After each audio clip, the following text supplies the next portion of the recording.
అందరికీ నమస్తే అండి. రాజకీయంగా ప్రజల్లో పట్టు సంపాదించాలి, ఒక స్థాయికి చేరుకోవాలంటే చాలా కష్టం ఈ రోజుల్లో. ప్రజల్లో నమ్మకం రావడం, పట్టు సంపాదించడం, దానికి విపరీతమైన డబ్బులు ఉండాలి, దాంతోపాటు విపరీతమైన బలమైన బ్యాక్గ్రౌండ్ ఉండాలి. సో అటువంటి కొంతమందికి షార్ట్కట్లో వస్తాయి, చాలా ఈజీగా వస్తాయి, వారసత్వంగా వస్తాయి.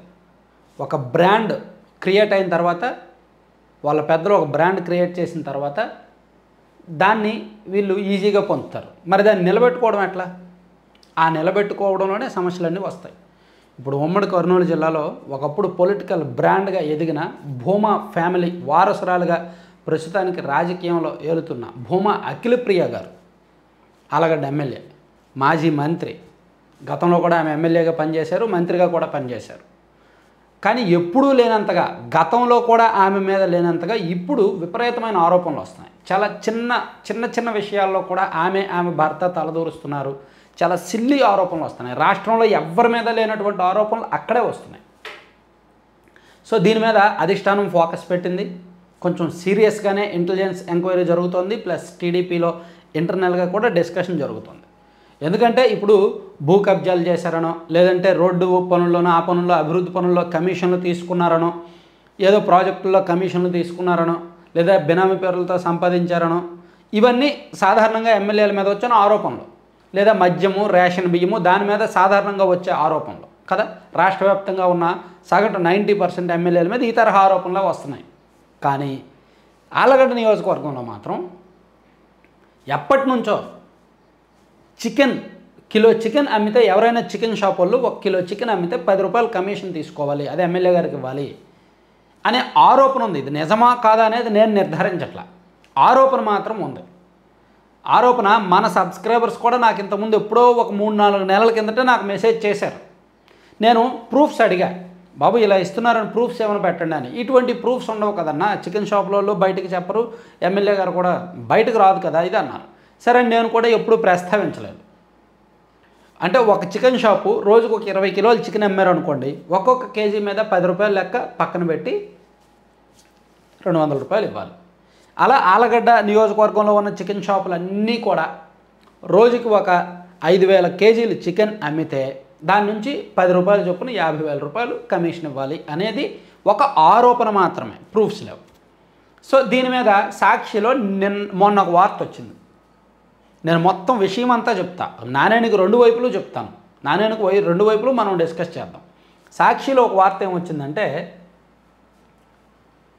ఇది హెడ్డింగ్ ఇది చూశారు కదా, ఇదిగోండి, అడుగుకు కమిషన్ ₹1 పొగాకు గొడవన్ల యజమానులంతా ఇవ్వాల్సిందే. ఆలగడ్డలో పొగాకు గొడవన్లు ఉన్నాయి. సో ఆ పొగాకు గొడవన్లు అందరూ కూడా ఒక్కొక్క అడుగుకు, వాళ్ళకు 1000 ఎస్ఎఫ్టీ ఉందనుకోండి, ఒక్కొక్క అడుగుకి ₹1 చొప్పున కమిషన్ ఇవ్వాలి. Allagadda MLA Akhilapriya ultimatum. ప్రతి నెల 3.12 లక్షల మేర వసూళ్లకు ప్లాన్. కిలో చికెన్కు 10 రూపాయలు మామూలు ఇవ్వాలని ఇటీవలే ఈమె భర్త హుకుం. సంపద సృష్టించాకే సూపర్ 6 అంటే ఇదంతా చంద్రబాబు గారికి ఆపాదిస్తూ రాశారనమాట. సో ఇక్కడ ఆలగడ్డ ఎమ్మెల్యే గారి మీద ఒక తీవ్రమైన సంచలనమైన ఆరోపణ వచ్చింది. సో దీన్ని అఖిలప్రియ గారు ఖండిస్తూ ఆమె వర్గం అందరూ కూడా సాక్షి ఆఫీస్ ముందు, కర్నూలులో ఉన్న సాక్షి ఆఫీస్ ముందు నిన్న ధర్నా చేశారు. ఇదిగోండి, అది కూడా మనం చూడొచ్చు. నిన్న కర్నూలులోని సాక్షి ఆఫీస్కి వెళ్ళి ఆఫీస్ ముందే ధర్నా చేశారు. సాక్షి వాళ్ళు తప్పుడు రాతలు రాస్తున్నారు, ఆధారాలు లేని ఆరోపణలు చేస్తున్నారు, అదంతా కూడా అబద్ధాలు అని అఖిలప్రియ గారు, ఆమె భర్త హాజరయ్యారు. అండ్ ఆమె అనుచరులు, అక్కడ ఉన్న టీడీపీ నాయకులు అందరూ కూడా వెళ్ళారు. సో ఆధారాలు లేకుండా ఉత్తిత ఆరోపణలు చేస్తున్నారు సాక్షి వాళ్ళు మా మీద అనేది వీళ్ళు చెప్తున్న మాట అన్నమాట. అయితే ఇక్కడ ఆరోపణలు అయితే వస్తున్నాయి.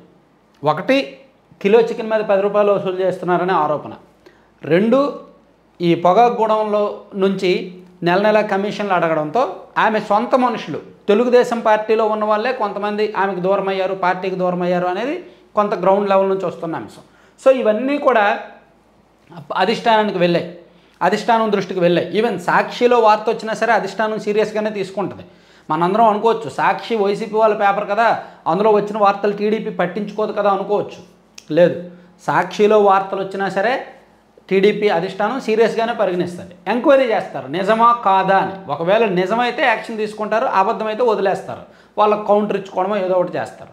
సో ఇది తీవ్రమైన ఆరోపణ.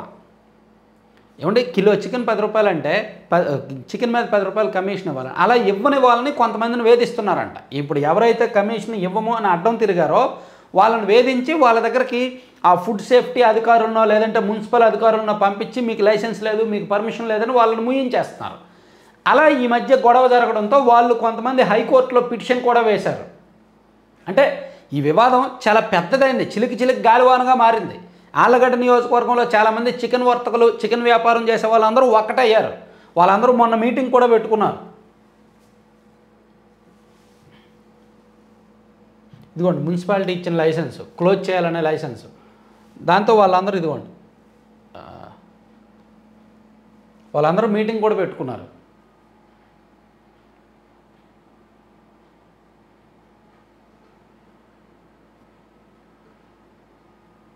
సో దాంతో నియోజకవర్గంలో ఏదో జరుగుతోంది అనేది పార్టీ పెద్దల దృష్టికి, ప్రభుత్వ పెద్దల దృష్టికి వెళ్ళింది. అలాగే మరో తీవ్రమైన ఆరోపణ, సరే సాక్షిలో వార్త వచ్చింది, చికెన్ వర్తకులు సమావేశమయ్యారు అదనుకుంటే, ఇంకో తీవ్రమైన ఆరోపణ అహోబిలం పుణ్యక్షేత్రం ఉంది. అహోబిలం పుణ్యక్షేత్రంలో పైన కింద 2 చోట్ల కూడా ఏ పుణ్యక్షేత్రమైనా బిచ్చగాళ్ళు ఉంటారు కదా. సో అహోబిలం పుణ్యక్షేత్రంలో బిచ్చగాళ్ళు ఉన్నారంట. వాళ్ళ దగ్గర నుంచి కూడా ఆమె మామూలు వసూలు చేస్తున్నారు అని భూమా కిషోర్ రెడ్డి గారు ఒక ఆరోపణ చేశారు.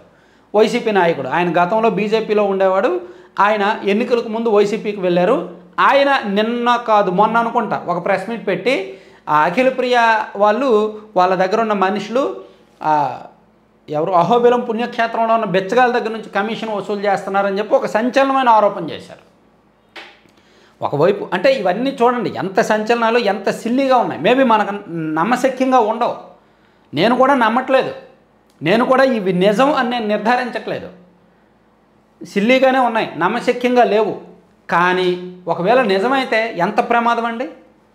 నిజమైతే అటువంటి వాళ్ళు ఆ పదవికి అర్హులా? ఒకసారి ఆలోచించండి. సో 99% నిజం కాకూడదని అనుకుందాం.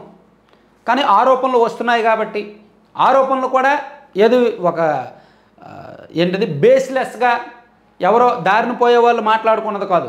చికెన్ సంబంధిత వర్తకులందరూ కూడా మీటింగ్ పెట్టుకొని వాళ్ళు ఆరోపణలు చేయడం, ప్లస్ ఒక పత్రికలో దాన్ని హైలైట్ చేస్తూ రాయడం, అక్కడ ఉన్న కార్యకర్తలు నాయకులు కొంతమంది ఆమెకు దూరం అవ్వడం, పార్టీ వాళ్ళ మీద కొంతమంది మీద కేసులు నమోదు అవ్వడం, ఇవన్నీ చూస్తుంటే సంథింగ్ ఏదో జరుగుతుంది, ఆ కాన్స్టిట్యున్సీలో ఏదో జరుగుతుంది. అఫ్కోర్స్ గతంలో వైసీపీ అధికారంలో ఉన్నప్పుడు కూడా కొన్ని అవినీతి జరిగింది, అక్కడ అవినీతి చాలానే జరిగింది. కానీ ఈ చికెన్ షాపుల నుంచి తీసుకోవడం కానీ గొడవల నుంచి కమిషన్ తీసుకోవడం కానీ గతంలో లేదు. సో ఇప్పుడు ఉందా లేదా అనేదే అధిష్టానం దృష్టి పెట్టింది. ఉందా లేదా, ఒకవేళ ఉందే అనుకోండి, వాళ్ళకి నిజాలు ఆధారాలతో సహా దొరికాయి అనుకోండి, ఇంటెలిజెన్స్ రిపోర్ట్ వచ్చింది అనుకోండి, ఖచ్చితంగా అఖిల ప్రియ గారిని పిలిచి కౌన్సిలింగ్ ఇవ్వడమో, చంద్రబాబు గారి దగ్గరికి రిపోర్ట్ వెళ్ళడమో, ఆమెతో మాట్లాడడమో, ఆమెను హెచ్చరించడమో ఏదో ఒకటి చేస్తారు. లేదా అవన్నీ అబద్ధమయ్యాయి అనుకోండి, అప్పుడు పార్టీ పరంగానే దాన్ని ఖండిస్తారు. సాక్షిలో వచ్చిన వార్తని నిజానికి టీడీపీ ఫ్యాక్ట్ చెక్లో కూడా ఆ సాక్షిలో వచ్చిన వార్తలను ఖండించారు. అదంతా కూడా అబద్ధపు వార్తలు, సాక్షి వల్ల అబద్ధం ప్రచారం చేస్తున్నారు, మరీ అంత దిగజారలేదు టీడీపీ అనేది. సో ఇది నేనైతే కంక్లూజన్లో చెప్పేది, ఇవన్నీ ఆధారాలు లేవు. పొలిటికల్ కరప్షన్కి సాధారణంగా ఆధారాలు ఉండవు, పర్టికులర్గా ఇటువంటి సిల్లీ వ్యవహారాలకు కూడా ఆధారాలు అస్సలు దొరకవు. అయితే అఖిల ప్రియ గారు ఒకసారి వెరిఫై చేసుకోవడం మంచిది. ఏమో ఆమెకు తెలియకుండా ఎవరైనా ఆమె దగ్గర ఉన్న వాళ్ళు చేస్తున్నారేమో, లేకపోతే మాత్రం ఇంకా చాలా కెరీర్ ఉంది పొలిటికల్గా. ఆళ్లగడ్డ నియోజకవర్గంలో వైసీపీ కంచుకోట్ల నియోజకవర్గంలో తెలుగుదేశం పార్టీకి పట్టు చిక్కడం, ఆమెకు నిజానికి ఆమె గతంలోనే మంత్రిగా పనిచేశారు, ఇప్పుడు కూడా అవకాశం రావాల్సింది రాలేదు. సో ఎంతో భవిష్యత్తు ఉంది భూమా ఫ్యామిలీకి, ప్లస్ అఖిల ప్రియ గారు తమ్ముడు జగద్విఖ్యాత రెడ్డికి కూడా ఎంతో భవిష్యత్తు ఉందని ఆశిస్తున్నారు. ఆ టైంలో ఇటువంటి ఆరోపణలు వాళ్ళ ఫ్యామిలీకి మంచిది కాదు, ప్లస్ వాళ్ళ బ్రాండ్ కూడా దెబ్బతింటుంది. భూమా నాగిరెడ్డి గారు వేసిన పొలిటికల్ బ్రాండ్ అక్కడ దెబ్బతింటుంది అనమాట. సో 1-2 సార్లు వెరిఫై చేసుకోవడం మంచిది. Thank you.